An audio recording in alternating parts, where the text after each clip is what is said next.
Is that good? Yes. Okay. Al called a few days ago and said that his procedure went well. As much as I know about it, he told me that they had just to go in there and dig around a little bit and see what, that was his words, and see what was going on. And I'm sure some of you know more than I do about that. But he said that the procedure did go well. He was tired, he was sore, and he cannot drive, so he asked me to fill in today. So we want to thank our greeters, Maya and me. Maya. And the refreshments, Joe has our refreshments, and George the coffee. And of course the music was Loa and Zoe. Always good. Barb, do we have any visitors? No visitors? We have 2 birthdays. Jim Radcliffe, he's not there. Oh, there he is. And April the 1st, and, no, April the 6th, I'm sorry. And Tom Irby, and Tom, I don't believe is here. Okay. Feeling great. Thanks for your card and your call.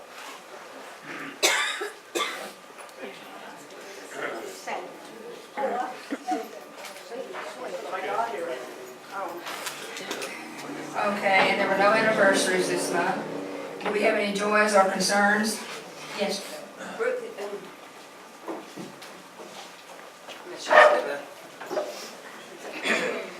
Just a quick update on Mary D.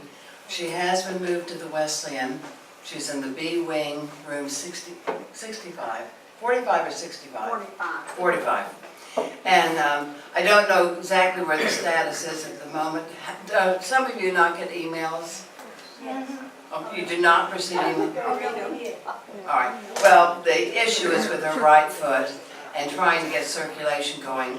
And the orthopedic surgeon was willing to wait at least a week and see if he could, through rehab, stimulate some blood flow in that foot. If not, then she will have to have an amputation of the right foot. But according to what her son Mark told me, by being accepted in the Wesleyan for rehab and being moved there, that puts her on an inside list.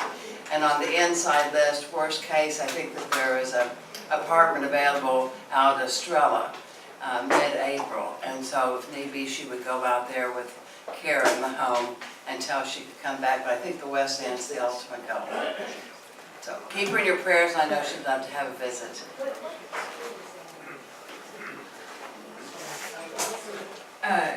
Yes. Go ahead. I just wanted to thank everybody for their prayers, their cards and everything. Meant so much, and I came through great. Good. And she's here. Yes, I want to say to you that it's marvelous that this dear lady is here this morning. She had surgery just a couple of days ago, and she told us then that she so much wanted to be here today, Easter Sunday, and she is. And she was in the choir. She had learned the music and she wanted to sing. And so she did. And June, I'm just so proud of you. Yes, indeed. I wanted to give a report on Fred Killinger, who, by the way, was scheduled to be one of our speakers today. He really wanted to. He had something to share.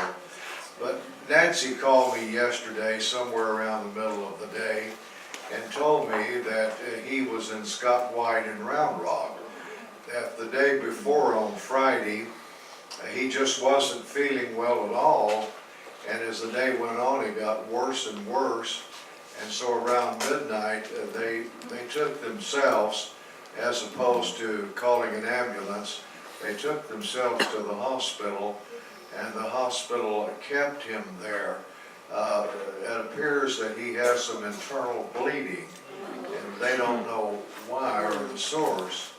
So they don't want visitors, so none of us should go running down there to see Fred, but that's something that I promised Nancy that I would share with the class today. And of course, we'll miss Fred on the program today. Bishop Joe. We're also so glad to have Sam back. Sam has come back after his health issues, and he's here with us today, and we're glad that he's going to be teaching next Sunday. Is that right?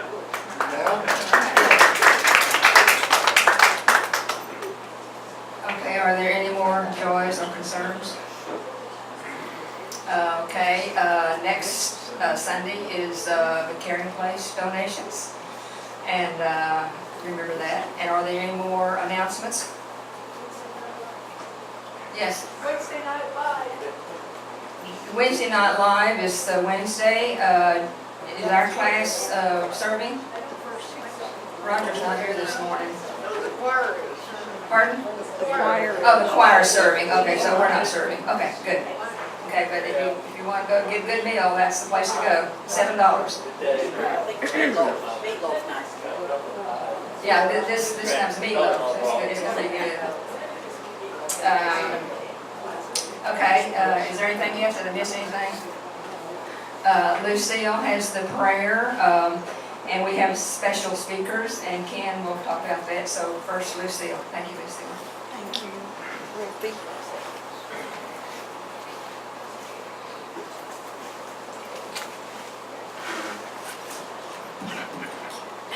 I won't touch it. I just have a few things to say before we pray. We all know that we need Easter. We need this Lenten season to prepare us for Easter. And I'm glad that I can look at things that have happened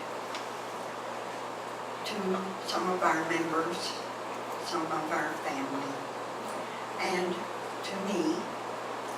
And sometimes I just want to get rid of them. So I brought an eraser. Sometimes I take this eraser and I just go this way. And it helps a lot. But prayer helps even more to put us in a mood of remembering that we have all gone astray and that God has forgiven us. We're not God, and we are always in need of prayer. And then there are those extras that we receive because we pray and because we try to follow Jesus. We don't always ask for these extras. Maybe we do in different ways. I guess we really do, to be truthful. But God gives us those extras in His own way. Let us bow our prayer. Oh, the joy, Heavenly Father, for Jesus Christ and His walk through life here on earth, for the example that He has set, for the love He has shown, that we might share with others. It is love when we say a kind word, say a prayer, when we do something to make another feel good, to help another know that we care. And we are all beloved children of God. May the joy that we know, may what we share with each other in this class and in each day be done as in the love that God has given to you and to me. We are thankful, Heavenly Father. Hallelujah, hallelujah, today and forever. In Jesus' name we pray. Amen.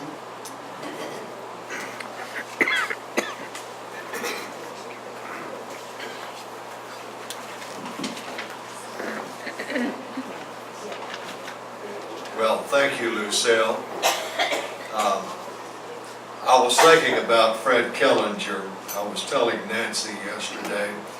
Fred started Friday with several of us. He has joined the golf committee of United Methodist Men.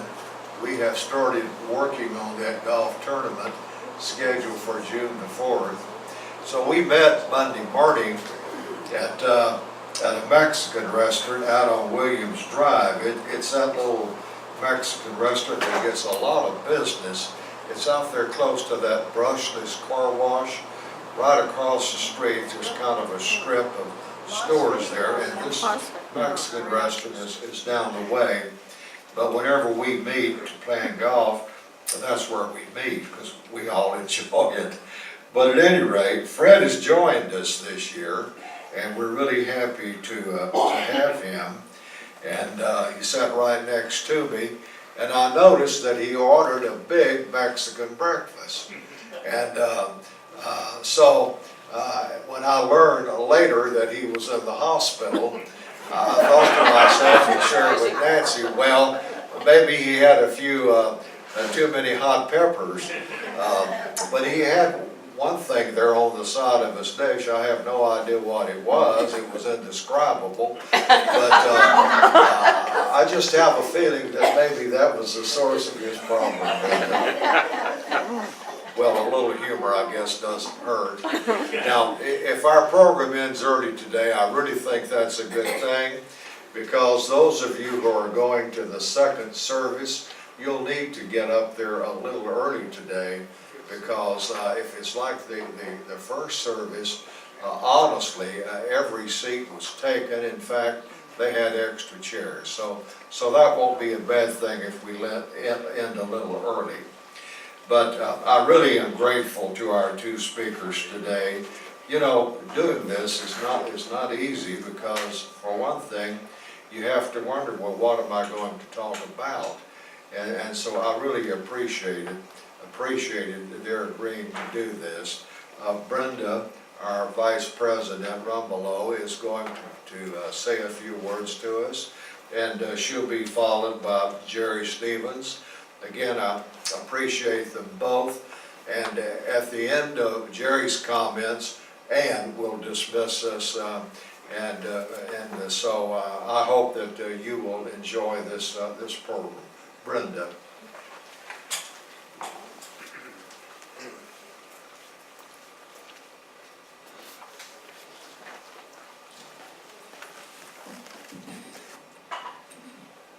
Hello. Hello. I'm calling my talk Easter Traditions. And since the Easter story took place during Passover, and the Last Supper was a Passover Seder, I'll talk a little bit about Passover, or the Feast of Unleavened Bread.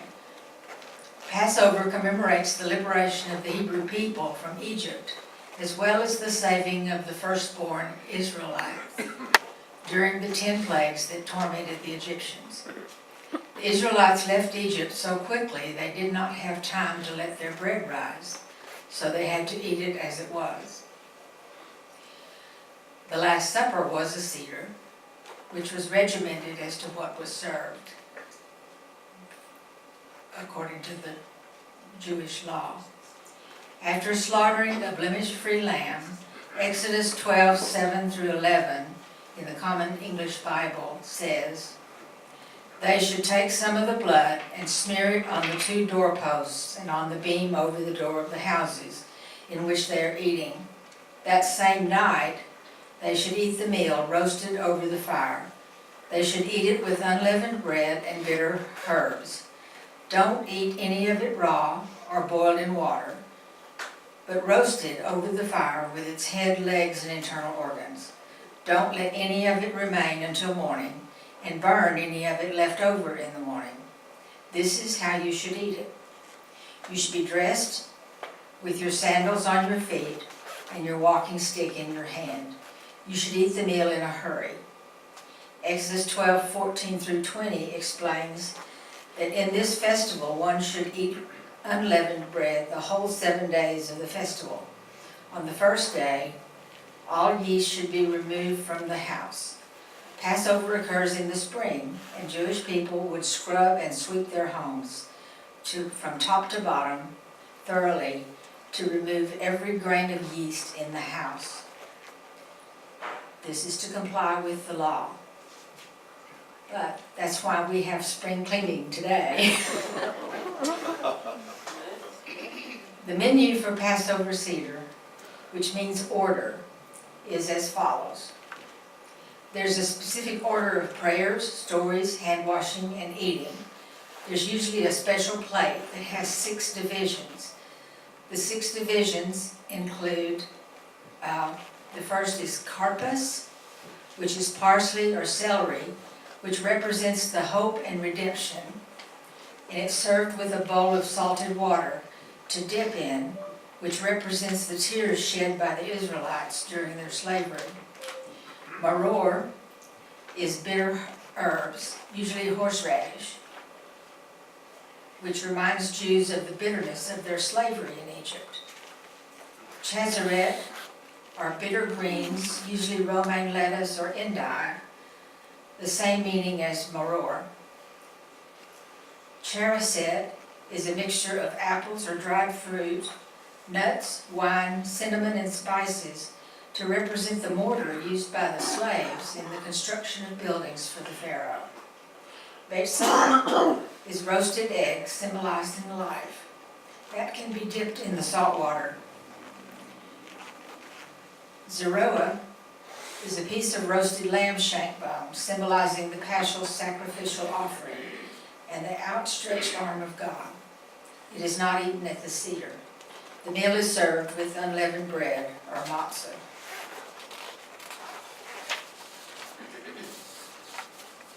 When Jesus and his disciples gathered for the Passover meal, Jesus stated this was the last meal he would have with them, and that one of them would betray him. Matthew 26 through 30 in the Common English Bible states, while they were eating, Jesus took bread, blessed it, broke it, and gave it to the disciples, and said, take and eat, this is my body. He took a cup, gave thanks, and gave it to them, saying, drink from this, all of you. This is my blood of the covenant, which is poured out for many, so that their sins may be forgiven. I tell you, I won't drink wine again until that day when I drink it in a new way with you in my Father's kingdom. Then, after singing songs of praise, they went to the Mount of Olives. The Easter season begins with Shrove Tuesday, which is Pancake Day, the day before Lent. Shrove comes from the Middle English shriven, meaning going to confession to atone for sins. The Pancake Day term is from the Old English custom of using up all the fattening ingredients in the house before Lent to ready for the fast. It's also Mardi Gras. The fattening eggs and milk in the home were added to flour to make pancakes. My English husband says that the pancakes they had were less like our pancakes and more like crepes, and were served with sugar and a sprinkling of lemon juice. Ash Wednesday is the first day of Lent, and a cross, the sign of confession, is placed with ashes on the forehead. The ashes can come from palm branches that were burned after the Palm Sunday service the previous year.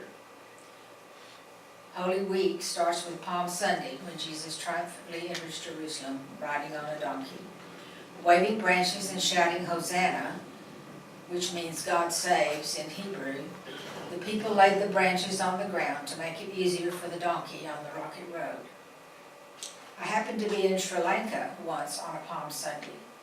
We were driving down the narrow road, and alongside the road was a procession of men and women holding palm branches and heading for the probably Catholic church. On the way to the church, the people would pass by a Hindu temple, a Buddhist shrine, and an Islamic mosque. for the most part, all these religions in Sri Lanka got along together well. Maundy Thursday is the day of the Passover feast that Jesus celebrated with his disciples. Maundy comes from the Latin for command, because of Jesus' command to remember him with the bread and wine. Good Friday is so called from Old English, when good meant holy, so you could also call it Holy Friday. There are parades all over the world to celebrate Good Friday. In Spain and other countries, penitents walk through the streets wearing long robes with hoods and carrying big crosses of wood. Easter Sunday, of course, is the day when Christ rose from the dead. Many churches start the Easter service the night before at midnight. The service can be started in darkness, then 12 candles are lit, and from these, other candles are lit throughout the church. In Greece, fireworks are sometimes used to start the service. I remember Easter traditions when I was younger. Of course, we attended church on Easter Sunday and usually got a new Easter dress and hat. There were sunrise services, Easter pageants, passion plays. I remember dyeing eggs around the kitchen table with my sister and brother. Of course, we had an Easter egg hunt, initially hidden by the Easter Bunny, aka our parents, with us usually rehiding and rehunting multiple times. Easter parades and egg rolls were part of the American traditions. We have the Germans to thank for the Easter Bunny and the decorated eggs. In Tabuk, although the country is Muslim and no Easter services or church services are allowed, life on the western compounds is a different matter. On the compound which I lived, which is walled, so it's completely walled in, and houses only Western expatriates, they had a school with students ranging from preschool to age 14. Children over the age of 14 were required to continue their schooling out of the country. They generally went to boarding schools. One Easter, the school decided to have an Easter play. They always had a Christmas play because most of the children were younger. And they decided to have this Easter play, and I wondered how this would work, since the majority of the students were the preschool to elementary age bracket, sort of too young to understand the crucifixion and resurrection.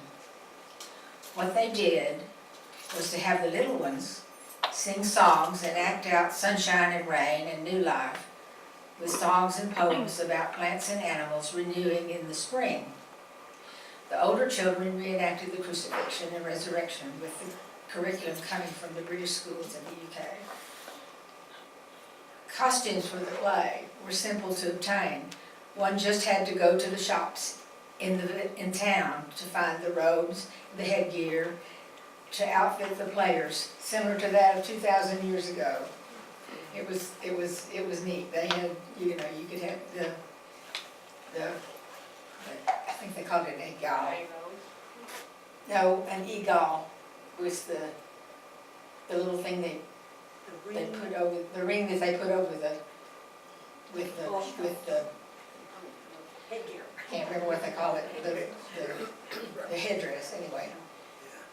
And I don't know if you knew, but the headdress that they wore over their head was what they used to hobble the camels. They used it to hobble the camels. What's a hobble the camels? What does that mean? Stop them, keep them from wandering off. They put it on their legs to make them go. Yeah, that was an interesting one to know.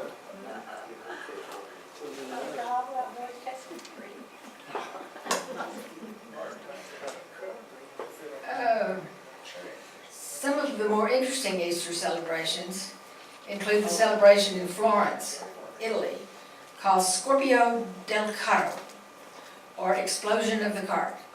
An ornate cart packed with fireworks is led through the streets of the city by people in colorful 15th century costumes.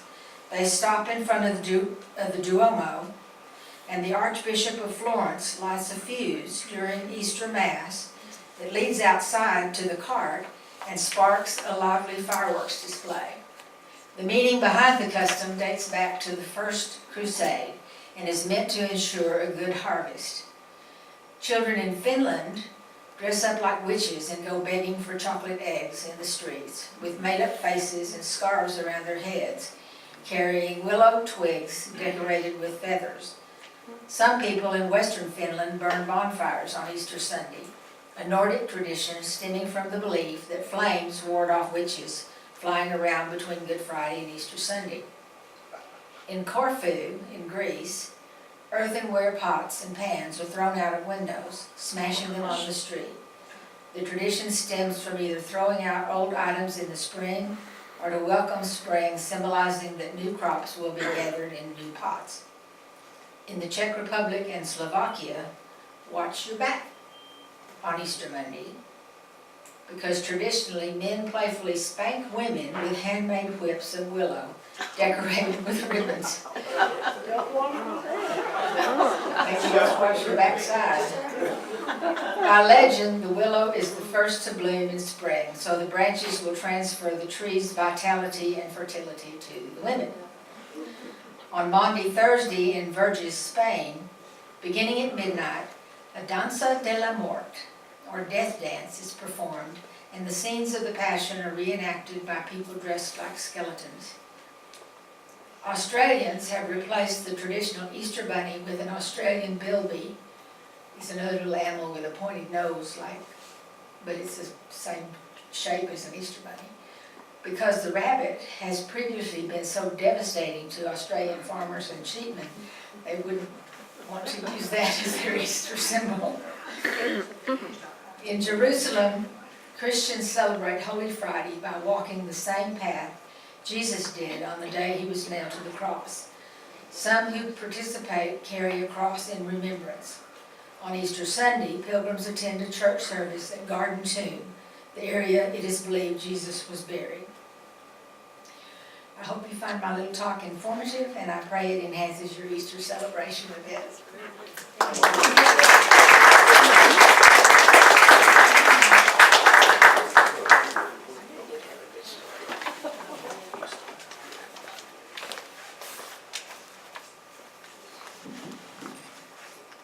When Ken and I talked about this, I asked him if he had some other speakers. He said he was getting sort of short, so I guess he's sort of scratching the bottom of the barrel here. But it did bring to mind something about Easter that we attribute to the sacrifice that Christ made for us. But it also reminds me of a personal story, which up to this point I've not shared with anyone else other than my wife, in hopes that maybe there's a message there for you as well. For most of us in this room, there's certainly others who are younger, but for most of us, our parents were part of that greatest generation who somehow survived during the Great Depression. And when you hear the stories that they told, how hard it was to get a job, to find food, which they often shared with their children other than themselves, they somehow endured and got through it all. They went on to fight World War II successfully. Some went on to Korea. And so it's very easy to understand why they're referenced as the greatest generation. In my own case, I have some personal recollections of Easter which leave me with great regrets. My parents were, one was, my dad came from New York, and he had migrated to the south, to Texas, in hopes of finding work during the Depression. This was during the early days of the REA, the Rural Electrification.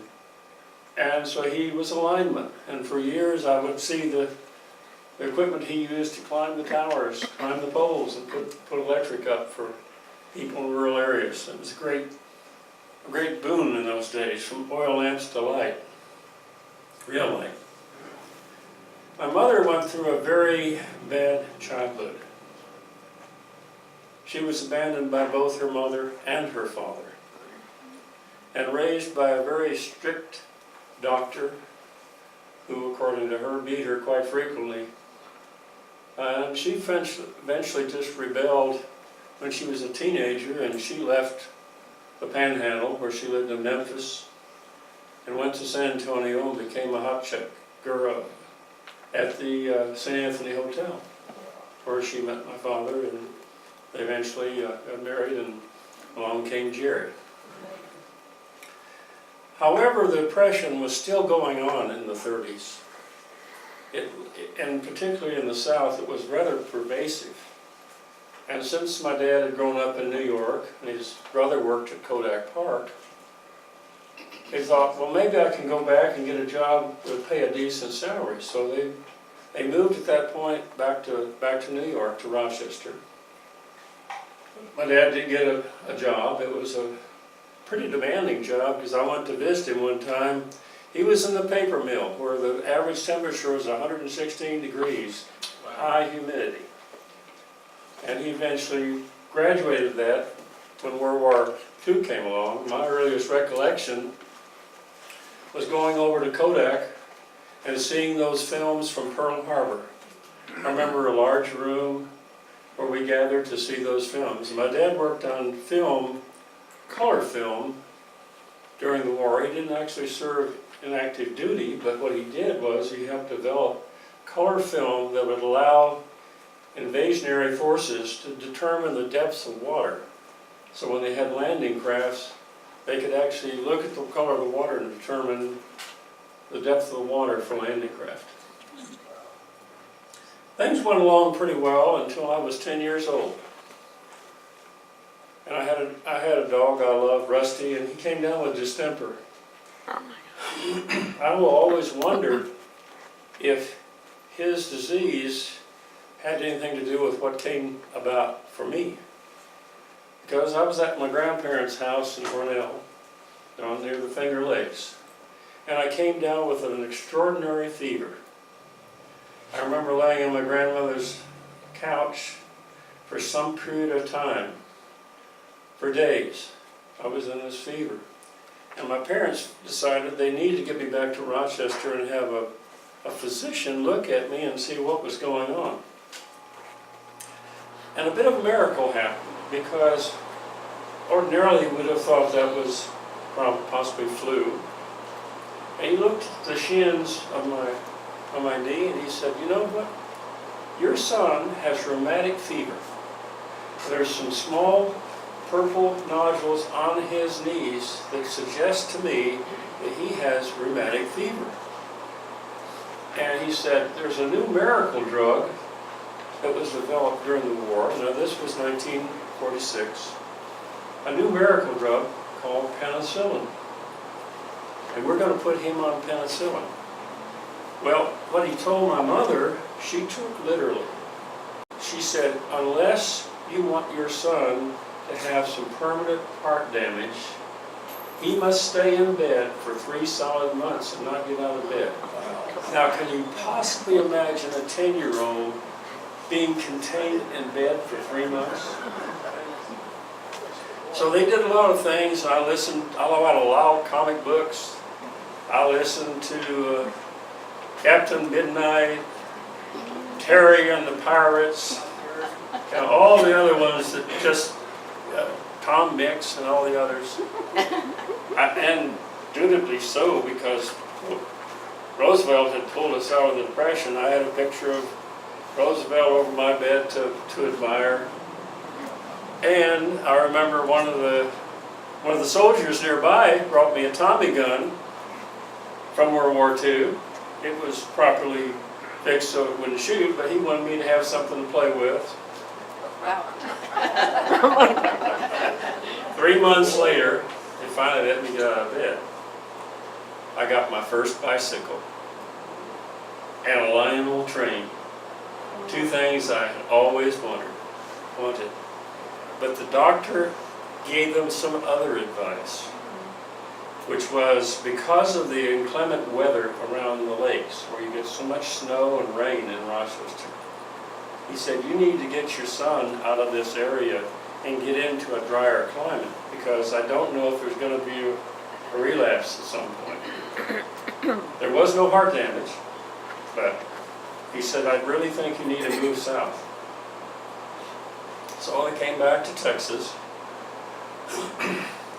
Now I was in a situation in school, that was 6th grade, where I was kind of the teacher's pet.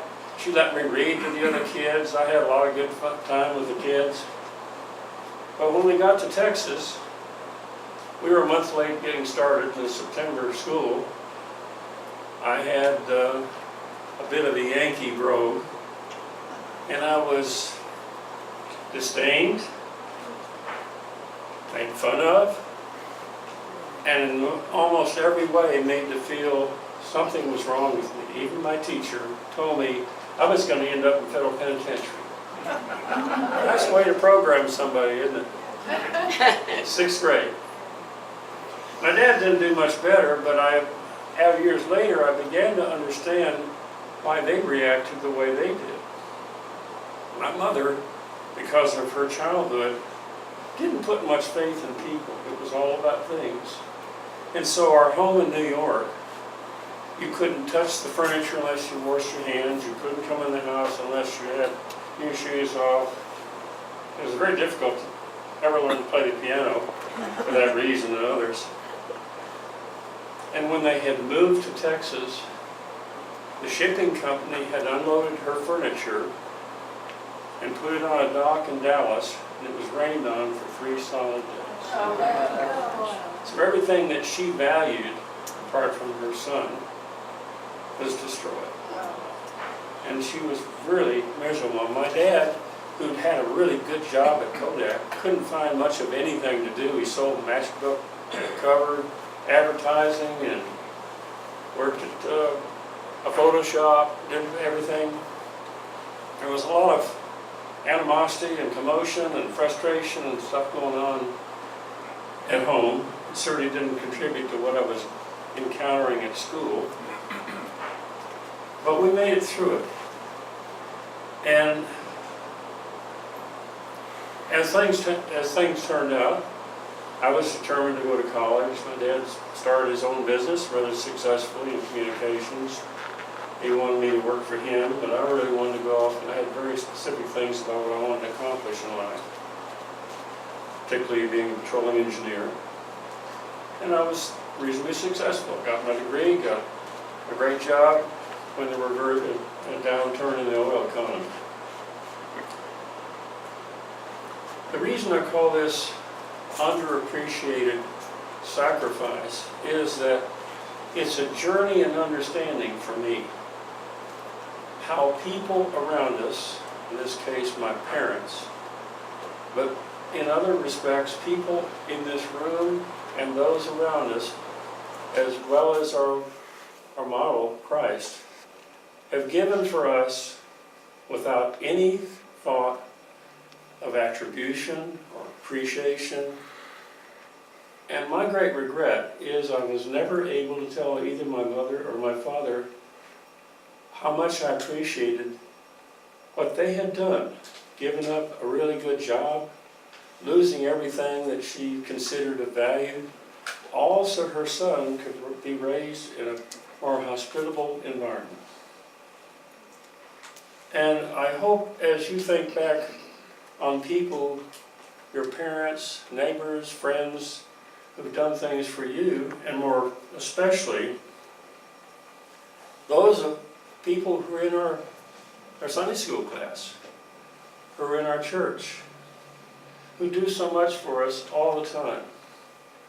The amount of effort they put into it, like Ken and Ann. It takes a lot of time to prepare a 40 or 1 hour presentation. Usually you spend 4 or 5 times that or more.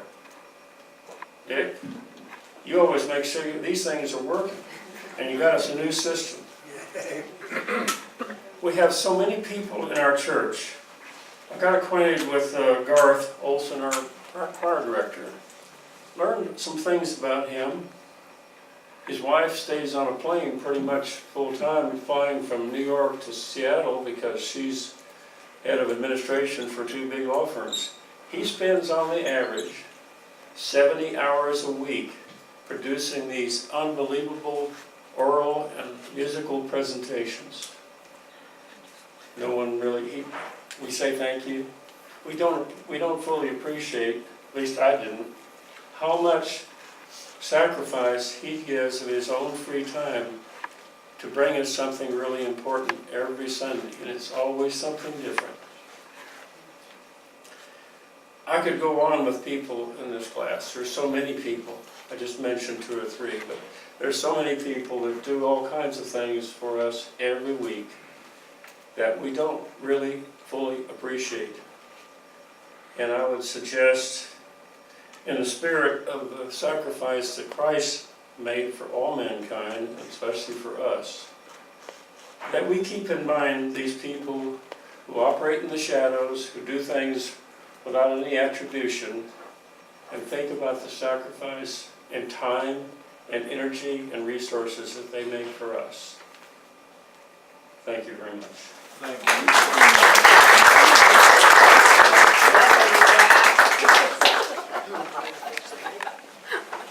Well, I would have made up for Fred, but you all took care of it. Just one quick thought before the dismissal, and that is that I hope that as you go through the day today, and we've been encouraged by both speakers to think about and be aware, I think, of our past as well as our present for Easter. You know, I don't hesitate for a second to say thank you or ask forgiveness from anyone who's deceased that I have ever known or loved. They are alive. They may be as close to us as our own breath, vibrating at a different vibrational level. I don't know. But what I do know is that when it crosses my mind that I want to say thank you to an aunt and uncle or a grandparent or something like that, I simply say it. And if it comes across my mind that I never did, maybe ask an apology for someone or something, I do. Even though I'm putting it out to God and the universe, it's better to do that than keep it in yourself. So as you go forth this Easter, allow the light of Christ to just flow through you. If there are things to forgive, forgive. If there are things to give thanks for, give thanks. But in all things, be generous with your love and give it away to all you meet. In Christ's name, amen. Amen.